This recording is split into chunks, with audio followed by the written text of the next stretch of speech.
Tuesdays. We're always talking about the future of entertainment and the business of Hollywood.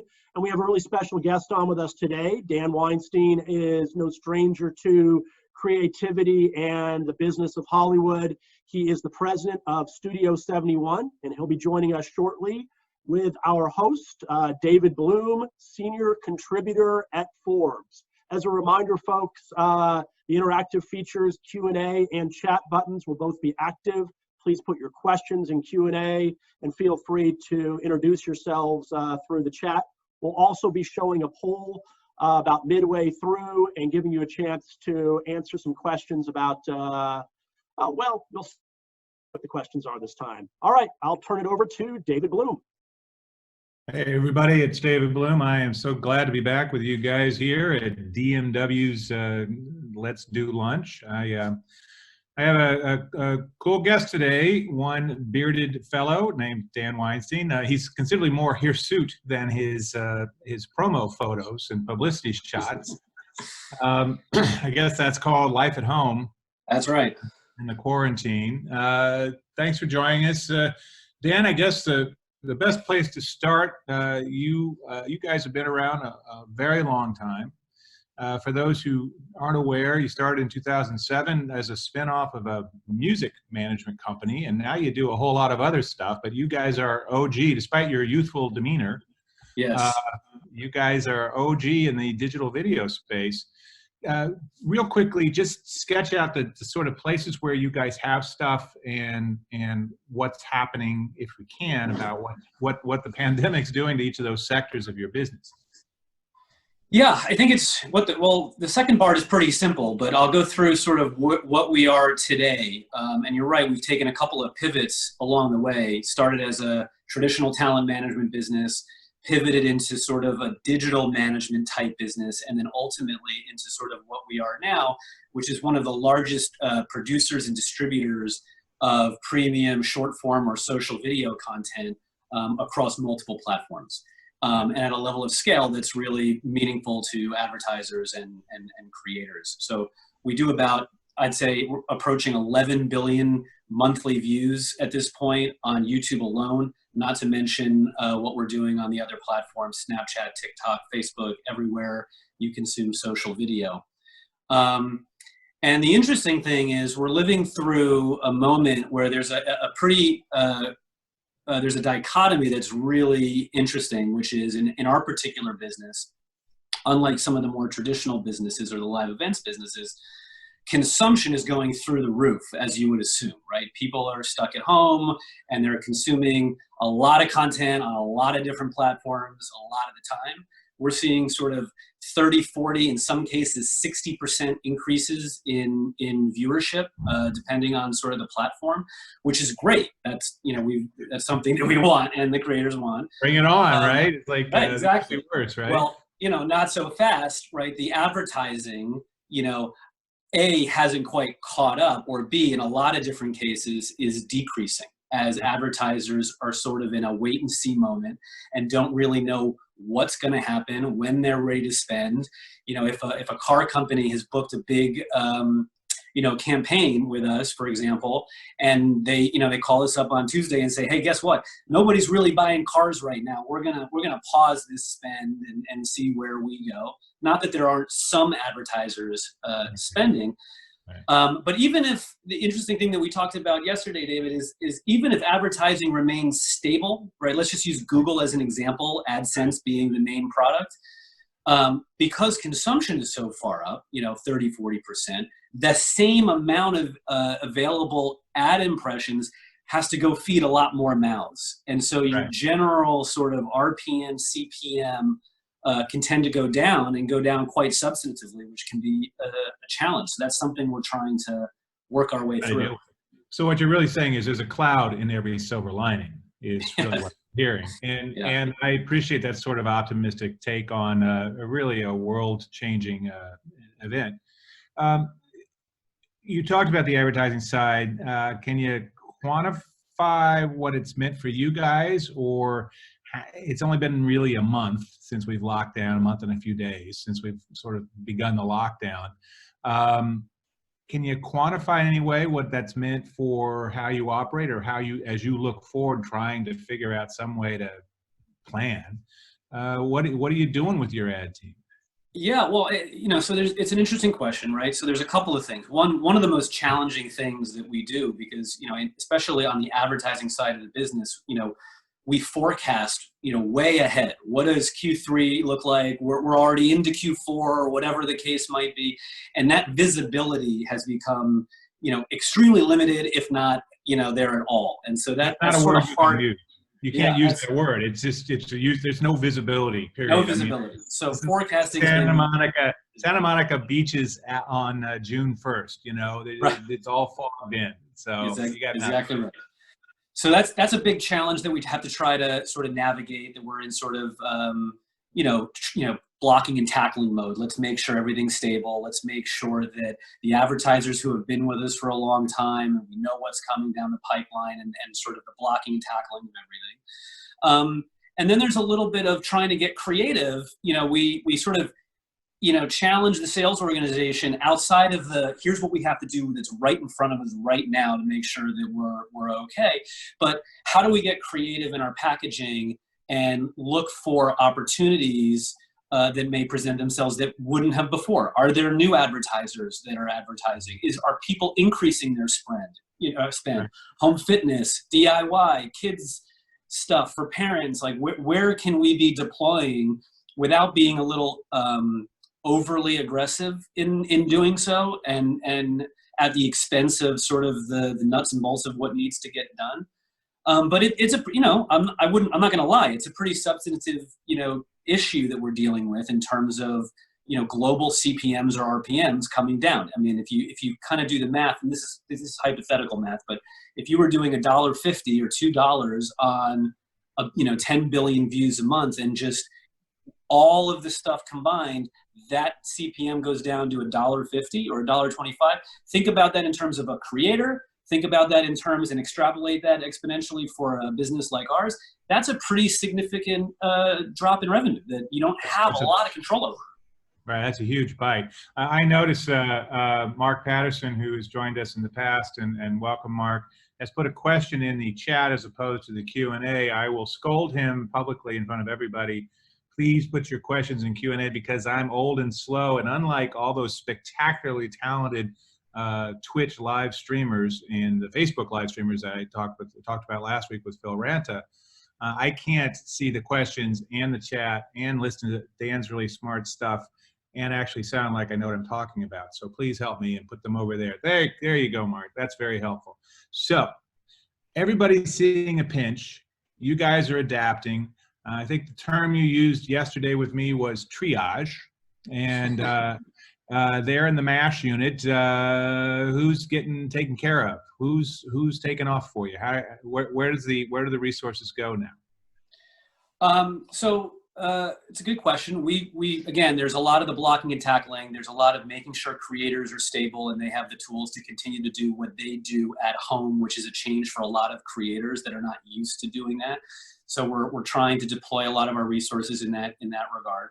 But some other pieces of the business have actually, and surprisingly, taken off a little bit. So we have a deal, it actually sort of predated the pandemic a little bit, but with Instagram TV, IGTV, where we were, commissioned to produce a slate of a ton of influencer-driven social video programs that we're going to live on that throughout the course of the year. And we've been able to successfully pivot that from sort of on-location physical production to creating a team that can work with creators virtually to help create that content. And so the budgets are still there for that. Right. We'll provide That's an interesting approach, though. So what you've got is this SWAT team, right, that you're bringing into each of your creators as they stay in their house instead of going out with a bunch of folks. That production team has been virtualized for them, basically, right? And they're doing the front end and the back end to help out the creator to pump this stuff out, right? Yep. And Instagram is commissioning that content so that there's a revenue stream for the creator. There's a revenue stream for us. We're providing value to the creator in the sense that, look, they're stuck at home. There's only so much they can do. Like, What are the new formats? How can we do this? I don't know how to edit that kind of a thing. Can you guys help edit that kind of a thing? I don't know, you know. So we're doing a lot of really interesting things there.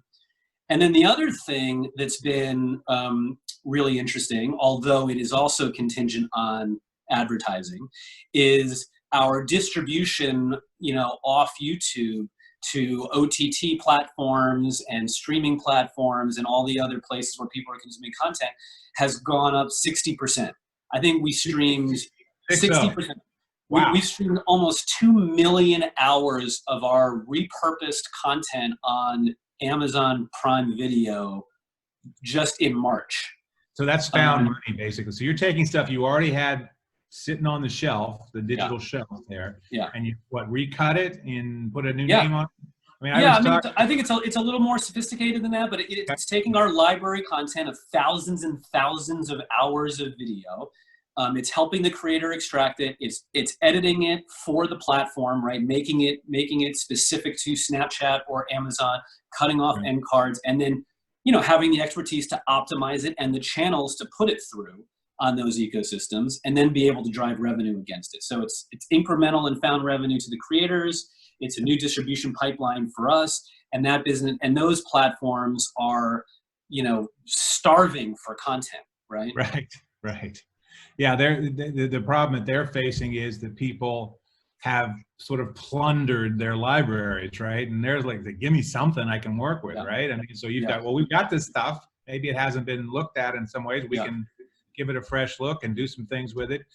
Is there an example? I mean, when we talk about that repurposed content, like what kinds of shows are we talking about that you're able to send over to Roku, I guess the Roku channel, or to Amazon? What's going over there? What kind of stuff? Yeah, it's not that dissimilar. Excuse me here. It's not that dissimilar from, you know, what you would find in our YouTube network, right? So, not so surprisingly, kids content is performing extraordinarily well on other platforms, right? OTT devices.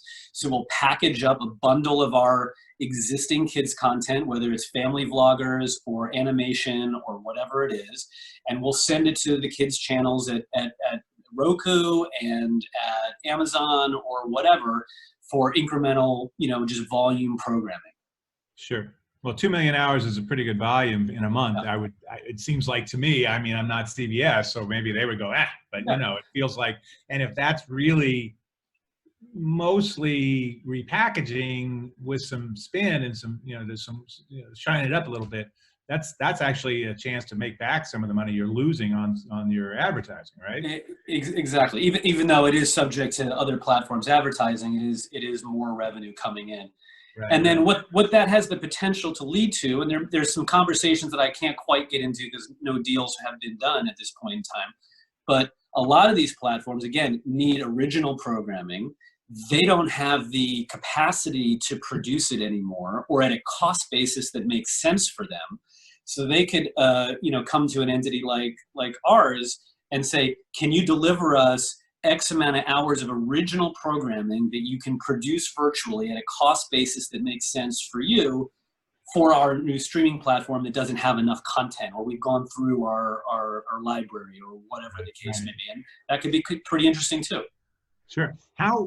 We talked about the SWAT team for the IGTV projects that you guys are doing. How big is that virtualized production team? About 10, 15 people? What are we talking about here? Yeah, give or take, and it's not all, like, some of it is more project management, so it doesn't necessarily need to be production. So there's other bodies that can take on some of the work.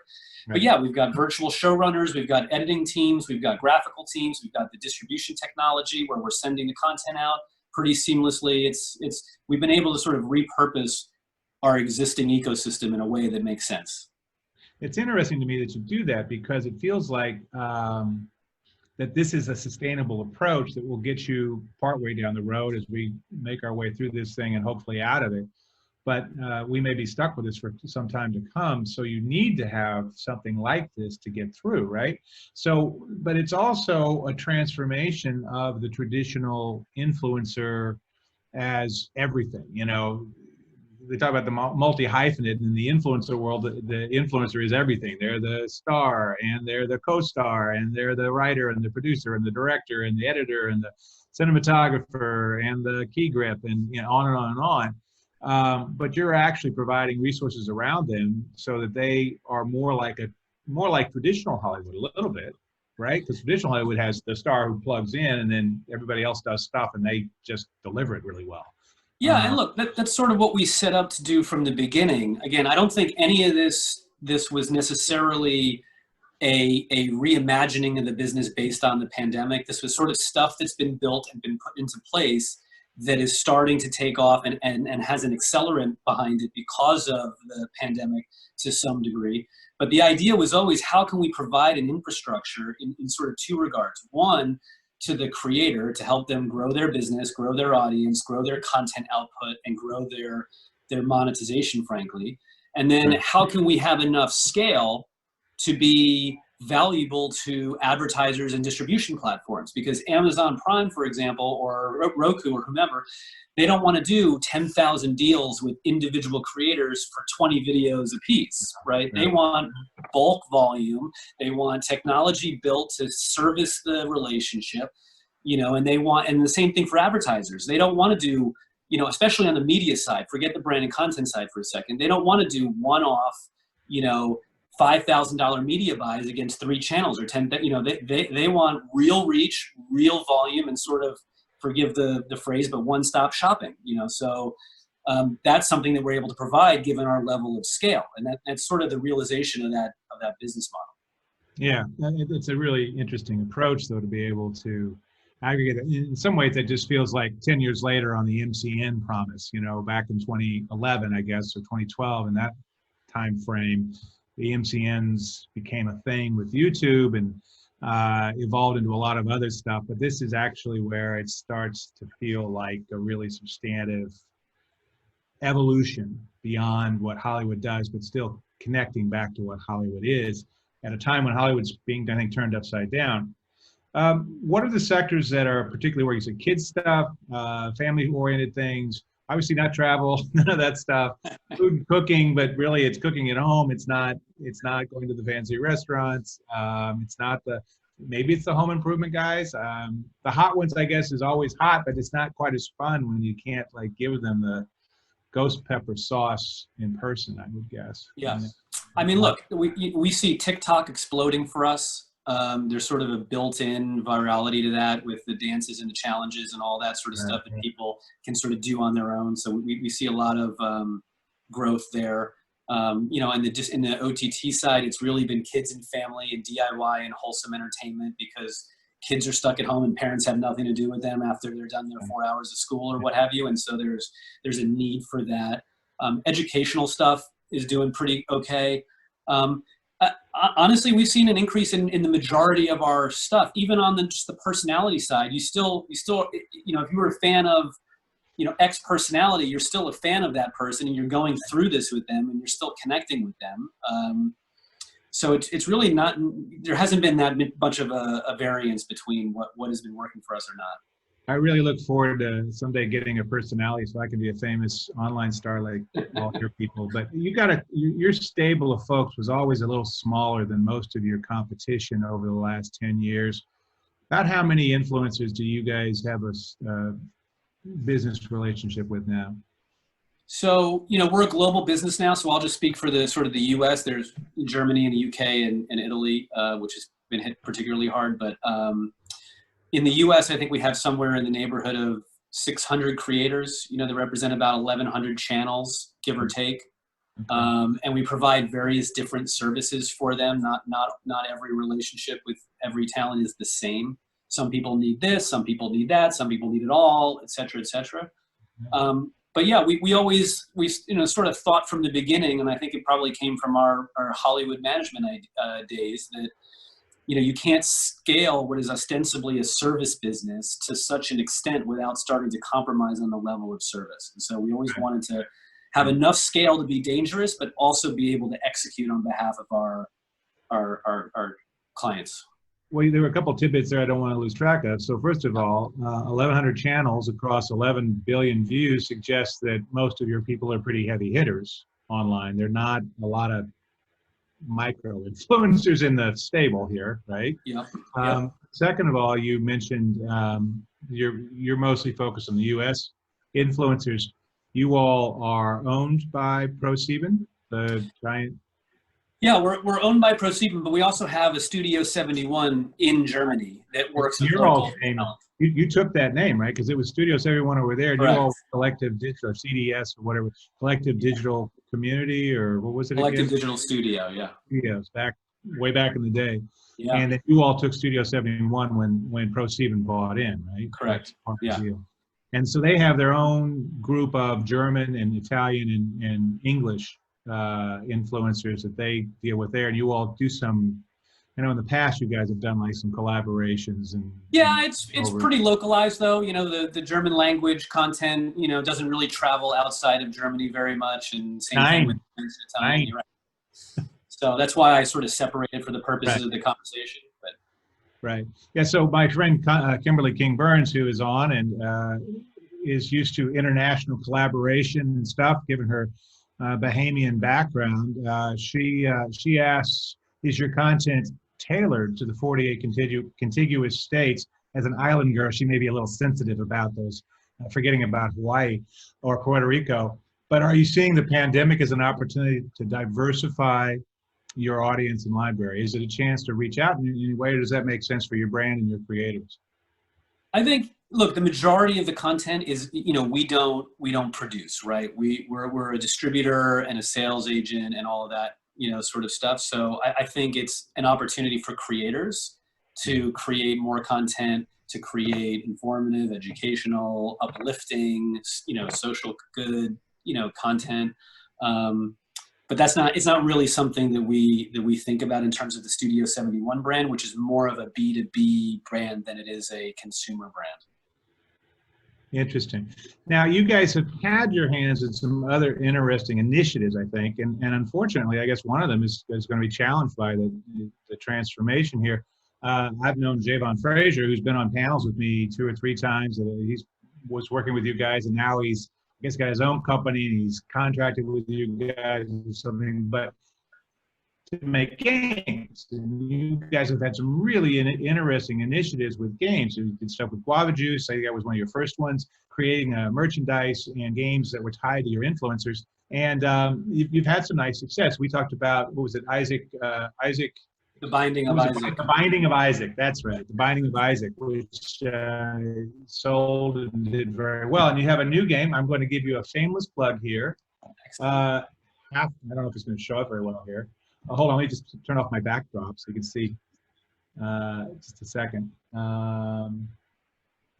Yeah, it's a trivia game, Half Truth, from Ken Jennings, who won the Jeopardy champion. So yeah, the Jeopardy GOAT, Ken Jennings, and Richard Garfield, who basically created Magic the Gathering and for Wizards of the Coast. I mean, these are 2 of the geek uber guys, and they created Half Truth, and it's coming out very soon. And I've talked to them. And I've talked to them a couple of times, and they're a lot of fun to talk to. Unfortunately, when I talked with them, we had a crummy Zoom background.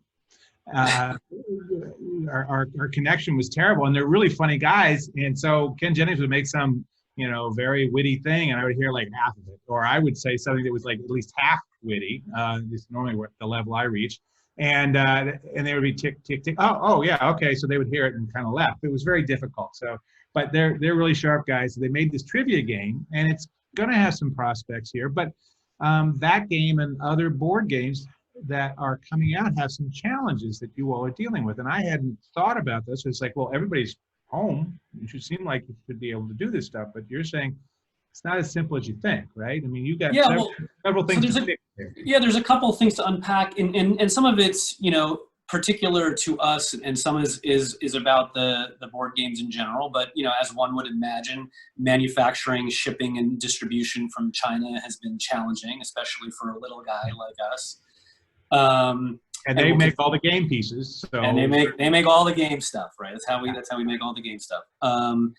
And, you know, our model's been interesting. You know, we marry a game IP with a distribution channel, call it an influencer. Some of it's, sort of like a YouTube star like Guava Juice, and some of it's influencers like Richard Garfield and Ken Jennings, and some of it's IP, like we have the rights for the Umbrella Academy on Netflix to do a board game around that.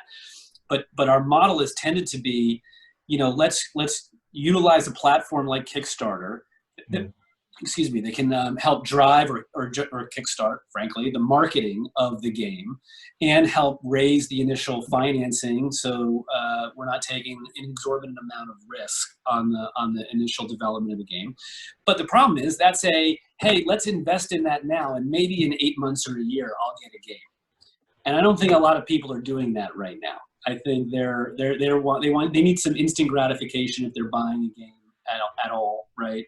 And then the retail stores, which are, a big driver of some of this, in particular for like Half Truth and The Binding of Isaac, which is in Target and Walmart, their buyers are not that focused on board games at the moment. They're trying to keep Purell and toilet paper and all that sort of stuff, right. Especially stuff that hasn't been in the store and not necessarily working, that they're speculating, 8 months from now, right? Right. So I think that business has been a little bit challenging. It's a great niche for us. I don't think we want to abandon the business. We're getting quite savvy at it, but it's certainly slowed or paused, given everything that's going on in the world at the moment. Sure, and one of the things that you and I talked about was that even Half Truth is a really clever game, and I like what they're doing with it, but it as they freely admitted when I talked to them, one of the challenges is that it's sort of grown-up focused. And that's great when you can get a group of grown-ups in the room to do a fun trivia game. It's less great when the people you can get in the room are your 3 kids under the age of 10 who don't really do trivia yet, or not the trivia that Ken Jennings and Richard Garfield might do typically. So they were saying, well, we need to do a new batch of like family kid trivia stuff. Yeah, that's right. So we don't know, but that would be an assumption of, is there an audience for it at the moment? Is it something that's going to break through the clutter? Or is it limited? Fortunately, we got wave 1 of Half Truth out and delivered into retail and to Amazon and wherever it needed to be pre the world shutting down. So we'll at least have the first run of it, and then we'll see what happens. Right. I mean, yeah, I think eventually it'll be okay, but you guys are hoping to get things that have a little bit shorter turnaround to profitability or break even for sure. At this point, let's see, we've got a few questions. I want to tell Dustin to please put his question in the Q&A so I can keep track of it, and everybody else who has questions, so we've got time for a few more. Though we are about to do the poll, and if Laura Somerville, our trusted queen of Zoom, would put up the poll now. There we go. There are more questions than usual because my middle name should be Nielsen. But please answer them if you dare. I don't think they're that complicated. We're just trying to find out some stuff to get an idea of what you guys are thinking and the pulse of the room and all that. So please try those, and we'll come back with results in a few minutes. It takes just a couple seconds to do that, and we'll continue with some of these other questions that have come in.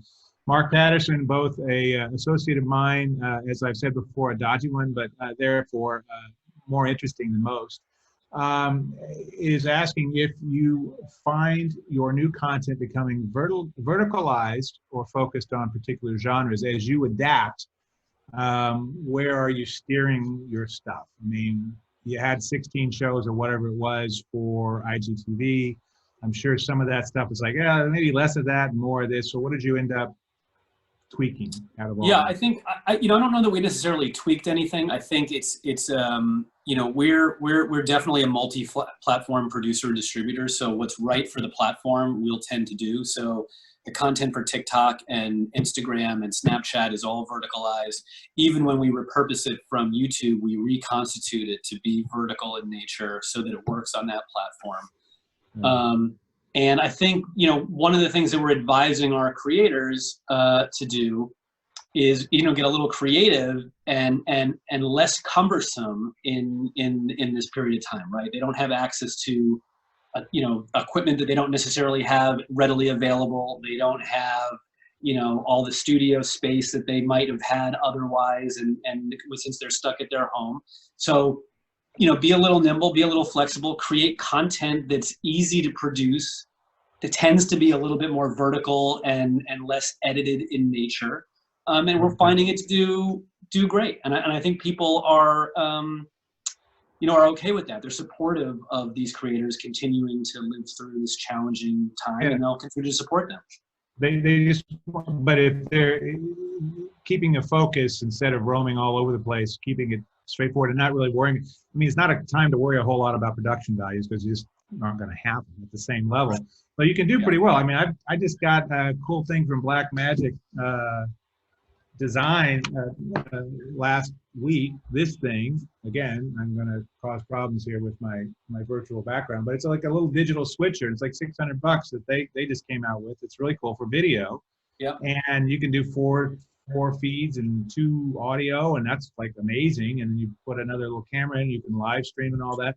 That's an idea. That's an example of the kind of really sophisticated, fairly inexpensive technology you can get now that do all kinds of stuff. And I think all that stuff is great, and we're going to see, you know, an explosion in that kind of stuff that helps people create content. But I definitely think that the more important thing is the substance versus the quality, the production quality of the content these days, right? What are we saying? How are we telling stories? How are we engaging with people? What's our messaging? All of that stuff is going to resonate a lot more than the production quality. I mean, look at what John Krasinski's doing with Some Good News. I don't know if anybody's caught that, but you know, it's well produced. It's certainly not a Fox television show, right? It's very homegrown. He's doing it from his house. They're doing the whole thing. And it's fantastic. It is the right message at the right time with the right guy, and that's really more important than anything else. Yeah, I have to say though, who knew that Jack Ryan could be such a warm couple? Right. I just figured he was going to pull out a AK-47 and start spraying the room virtually or something. But then, of course, it went back to, oh yeah, no, it's the guy from The Office. He's ours. Yeah. But they actually did great when it was the talk of some of the Zoom rooms that I hang out in at different parts of the week. That the one they did the second episode, the Zoom surprise for this little 9-year-old girl, Aubrey, who's a big fan. It turns out not so much of John Krasinski, but of his wife, Emily Blunt, who was in the Mary Poppins movie, played Mary Poppins. And so he was talking with her about that and how she really liked that. And they were going to go see Hamilton with her mom, but she couldn't go see it because pandemic. And he said, first of all, we're going to send you to go see it whenever we can have Hamilton again. But second of all, I've got some friends who want to say something to you, and Lin-Manuel Miranda and the cast got on. They all sang together. Yeah, with, really great. Sang a song from one of her supposedly favorites, Ruth Senta, and watching her face melt out of joy and shock and surprise was just wonderful. Delightful. Yeah, and look, and by the way, on the other side of that coin, I tend to watch a lot of I've been looking at the stuff that's like on Quibi, for example. Yeah. And I don't quite understand it. I mean, it's really slick and shiny, and the technology is really cool and all that. But like, I don't know that I want that on my phone or need it on my phone, and I don't know that it's what I want to watch right now. Right? It's an interesting question. I mean, if you're not scoring one of those nice deals from Jeffrey and Meg, I think you're a little bit less excited about Quibi than in Hollywood. Yeah, I mean, it doesn't share, and that doesn't make sense. You've built your whole business on creating video that people want to share and making it possible for them to share it and talk about it and engage with it and follow people directly. And this is like the antithesis of that. So it's a little crazy in some ways, it seems like, for our current, how we get to consume media now. I mean, that's just not what we do. So anyway, John Burke, whom I don't know, but asked an interesting question, says, have you seen any ups or down swings in branded entertainment? And I think that's a really good question. Yeah, that's a really good question. I think that, look, I think just as a rule of thumb, advertise, at least for us, right? So take everything that I'm saying as the sum of my own experiences in our business, not necessarily in the world, but it's down. We're definitely executing a fair amount of brand deals. There is an uptick in certain categories where, again, like home fitness stuff, the fitness influencers are doing a ton of business around that type of content. Sure. I don't think it's enough. The increase in spend and or the new advertisers aren't enough to counteract all the people that are not spending or spending less or pausing spends. Right. But we're definitely seeing a bit of a downturn in branded content. Are the advertisers you speak with, because I know you have to go into your weekly sales meeting or your daily sales meeting or whatever often you have to do it and say, buck up kids, it's going to get better, right. As a good leader. But what are you hearing from the advertisers themselves? Are they saying, look, we don't have any visibility, we're going to hold off for now, or we're really getting pounded and we can't do anything, but come back to us in 2 months? Look, I don't think it's all fire and brimstone, right? I think there's a couple of categories that are going to be significantly hit hard for a long period of time, and that will be challenging. But advertising in general, I think will rebound, over time. When that will be, I don't know. I think we'd like to predict an uptick in Q4, especially as we start to hopefully come out of this pandemic and reopen the economy, and we all have, some semblance of trust to go out and be consumers and all of that sort of stuff. And I don't think it's going anywhere. And I think that consumption is going through the roof. I think, the convergence of TV, money's coming out of TV and going into digital. I don't think that's going to change. That's going to go through the roof. And so I do think we come back, and hopefully we're better off for it. And we got to, weather the storm to a certain extent. Yeah. Well, I'm certainly hopeful it'll come back soon, because all the people I know that are in that business are facing some challenges. But another pitch, please, people, please take part in the poll. We'll get a little sense of where you guys are. The other thing, I also think maybe it's worth, noting something that we're seeing is perhaps the way that advertising gets bought and sold will change. In what way? So I'm curious about that. How would we're not going to have an upfronts, right? So that's well, if you look at a lot of the big media holding companies, right? Your WPPs, your Publicis, they're scrambling. A lot of brands are taking their own business back in-house. They were already doing that. They're building their own digital teams, and and how to do that.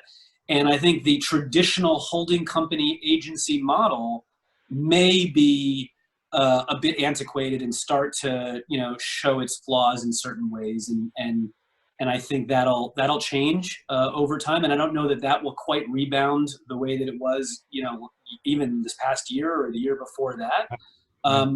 But the idea of there being money to advertise products and services and that continuing to grow will happen, and that will come back.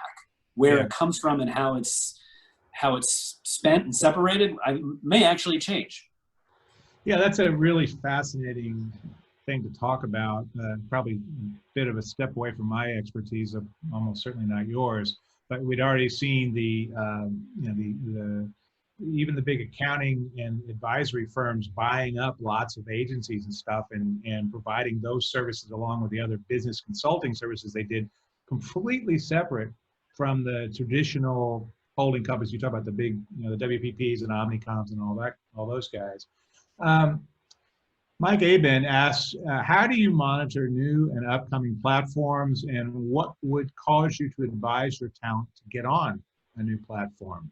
Do you think limitations of form factor like video or picture only means there's a space for other influencers who may not be good in front of a camera? Basically my only hope is that this podcast thing takes off, but more generally, what is it that you guys, when you look out there, some of these platforms like House Party's kind of getting warm now. I don't know how that doesn't get masked, but I mean, there are other platforms out there. I'll tell you, the younger generations and the influencers tend to have a better pulse on it than I probably do, or that we do. They tend to discover it faster, or first.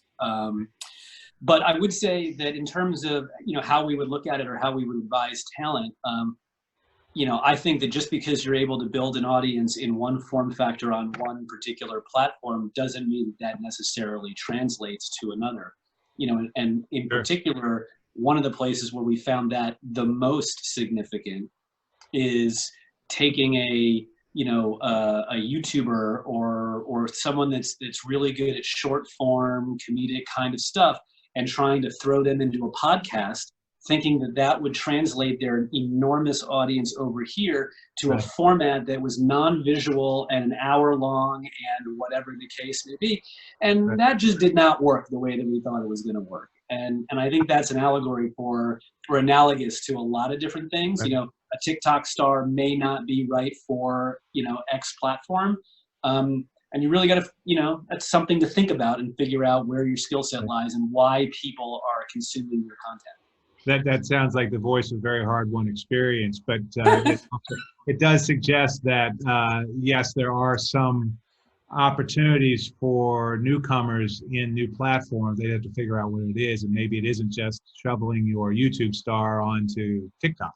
For instance. And sometimes it makes sense, though. I mean, on the other side of that coin and in the same avenue, we're working with a big tech vlogger named Marcus Brownlee, who's got a very substantive audience on YouTube. And we built a podcast with him called Waveform. That's our biggest performing podcast. It's absolutely crushing it. And it's because people want to tune in and listen to what he has to say about a particular piece of technology or what's going on in the world for an extended period of time outside of what he does on YouTube. So that, sort of made sense. Sure. So it can work too. Yeah. Paul Muehlbach asked a really, I think, pertinent question for this time. Aside from influencers, does Studio71 take submissions from outside production and development partners to commission or distribute content? I would say yes and no. We have a team that is out there. Which one is it? Right. I'll be clear, right? So we're not. Here's what we're not doing. We used to, and we're definitely not in the business anymore of sort of deficit financing content that hasn't been commissioned, right? In the past we made a handful of movies, or we made a handful of bets on television shows or whatever, where we would develop deficit finance and distribute. Kind of like we did with Video Game High School, or this most recent movie that we just produced called Plus One that we did with Ben Stiller. That business model is kind of over for us. There's not a whole lot of buyers for that anymore after the fact. And so we're only going to produce things that we get commissioned by other platforms to produce for them, whether it be Netflix or Instagram or whatever the case may be. And I think, depending on where it comes from, we're interested in IP or ideas that we could go sell to those other platforms. But so that's kind of the answer to that question. Yeah. My non-answer. Well, I get it, because I think that as Hollywood goes through this wrenching change, part of that is this conversation about deficit financing and pilot seasons and upfront advertising, sales showcases, and all of that stuff in this moment is, I think, in question, right? Never mind what's going to happen to the movie business or whatever. But I do think it's a fascinating transformation. If Laura could put up the poll results, there we go. Have you rented? I'm just going to go through these real quick because we only got a few minutes left, and I want to make sure that we get some of this in. Have you rented any of the features out there? The bunch of, speaking of transforming movie business, people are taking the films that were going to be going out in theaters. Either they're putting off the release date 6 months, a year, or more, or they're putting it directly onto Amazon and Apple and all those things and selling it at like $20 a pop to Reddit, and asking, have you done that yet? About a third say no. Nearly a third say none of them are interesting to me, which is a whole different issue for Hollywood in general. And about 1 in 6, 17%, say yes, they've done it. And another 13%. So about a third say either they've done it or they plan to soon. So that's an interesting thing. What type of streaming content are you watching the most these days? Scripted episodic programs, 2/3 of you are doing that. It certainly would be good if we could, as Kimberly King Burns pointed out in our Q&As, put multiple choice up here. Not just multiple choice, but multiple answers possible in a single one. But I don't know how sophisticated Zoom's survey features are quite yet. So we'll investigate that, and Laura the Queen will come back and make it all better for all of us. But feature length shows about one in 7 of you, 15%. Documentaries only 8%. It's interesting what people are watching, but mostly it's the scripted episodic stuff. Is that what you're seeing with your? You guys are really not scripted, or more closer to reality stuff as most of your programming stuff. Yeah. I was looking for opinions about Quibi because we shared a couple here, and 3%, a rousing 3% said that they love it and are really enjoying what they've seen.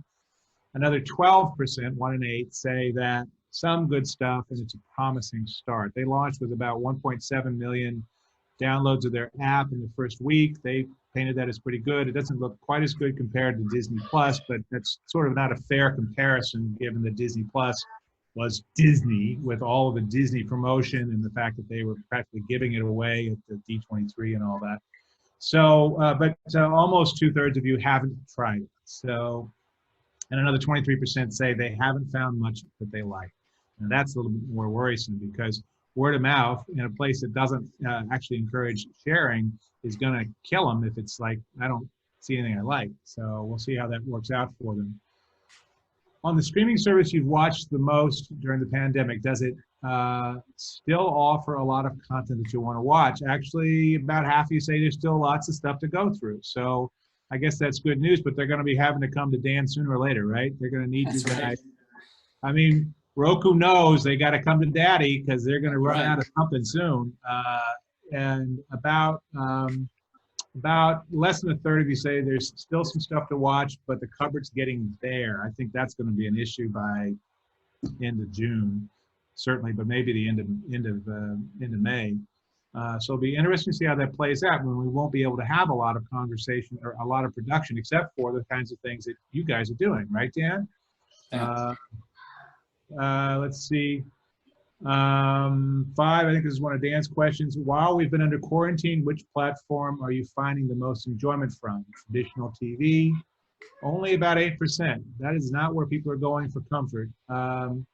And established streaming, 62%. Maybe not surprising given this group and given who they've come to listen to, but almost 2/3 of you are going to streaming for most of your programming fun. 0 for Quibi, 15% for YouTube, and not much for anybody else worth noting. Instagram, 8%. During quarantine, what's your go-to streaming platform for entertainment? Netflix, again, almost 2/3, 62%. Hulu, about 8%. Disney Plus, a tiny amount. And Amazon Prime is 13%, so about 1 in 8. So it's the usual suspects. The new guys aren't making a big dent, and I think that's an interesting thing to note. With this, I will turn it back briefly to Ned Sherman to get us out of here at 12:50. Thank you so much, Dan, for all your fantastic conversation. Really. Thanks so much for having me. Thank you, David. Terrific session. Folks, tomorrow is the business of games. We have a terrific guest on, Craig Donato, is Chief Business Officer at Roblox. If any of you have kids, I'm sure you're aware of Roblox. And he'll be with Chris Heatherly, game executive from Disney, NBCU, a bunch of other companies. So tune in tomorrow, same time, same place. Thanks, everyone. Have a great day.